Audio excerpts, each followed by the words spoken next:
This is Chief Phillip, Chief of the Northern Cheyenne. Yes. Nice to meet you, by the way. Yes. So first question for you guys is how does this film, mirror what's going on today in today's society? I think sadly it's repeating history, and as we talked about, that's complete insanity.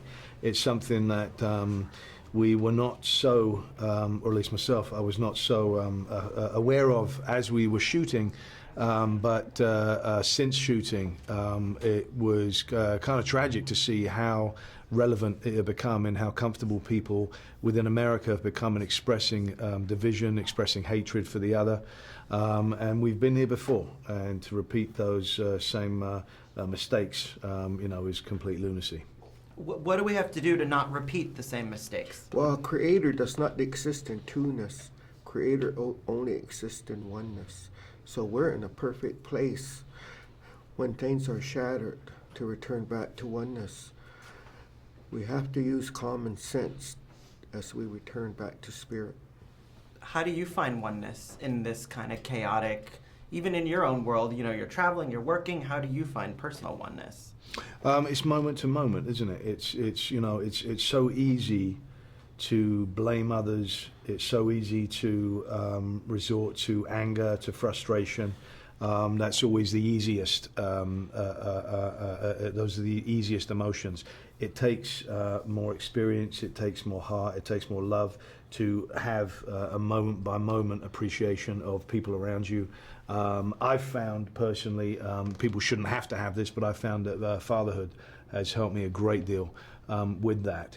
And this story is all about that. It's all about how do you have someone who's as battle-hardened and full of hatred and full of bigotry as the character I'm playing in Blocker.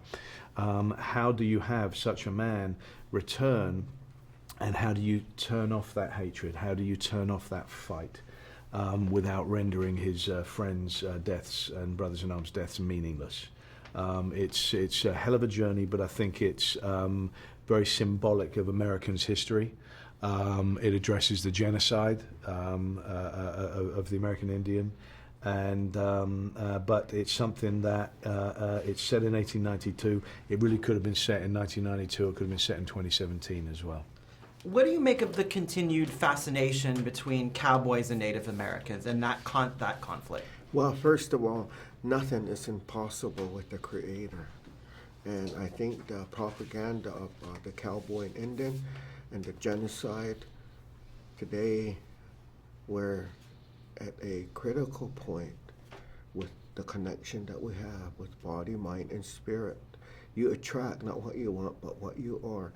And our projections is of what we think of ourselves. And today is an example of it, where we stand globally. Last conflict you had and how you solved it? They're internal conflicts, aren't they? Internal battles that you have, and you do it experience. You recognize the mistakes you made in the past. You recognize that anger has never, at one time in my life, solved anything. I do believe it can be used, and I'd love to hear your thoughts on this. I do believe it can be used for positive, but it's a very tricky thing to be able to do in an accurate way. So it's internal conflicts that you deal with on a day-to-day basis of just how to live a better life. And personally, I think every single film that has ever been made is about how to live a better life. What are your thoughts? Well, you cannot achieve goodness by doing good. It starts with seeing the goodness in yourself and allowing that to radiate outward. He said, what do you think? Can anger ever be used for positive? You can use anger as a weapon, but it'll never defeat love. And I love you, and there's nothing you can do about it. So, he's kind of blowing my mind right now. Yeah. I had the absolute pleasure of I thought that I was just going to be learning the Cheyenne language.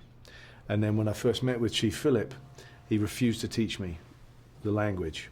He wouldn't even look me in the eye. And I was curious, and I thought, this. And he said to me, until I learn about the culture and the way of life of Cheyenne, I cannot possibly begin to even utter a single word of the language. And he was absolutely correct. And he helped me in my portrayal so much, and he also enhanced Scott's vision for this film so much. We're indebted to Chief Phillip immensely. Wrapping it up, you know, I have to ask you about playing Dick Cheney. What was that experience like? You know, especially playing someone who's still alive, someone who's gonna see this. Right. It was a crazy idea, but I think quite a brilliant idea and quite a brilliant director. And you'll get to see what you think of it next year. Thank you guys so much. Thank you. Thank you. Very wise words. Thank you so much.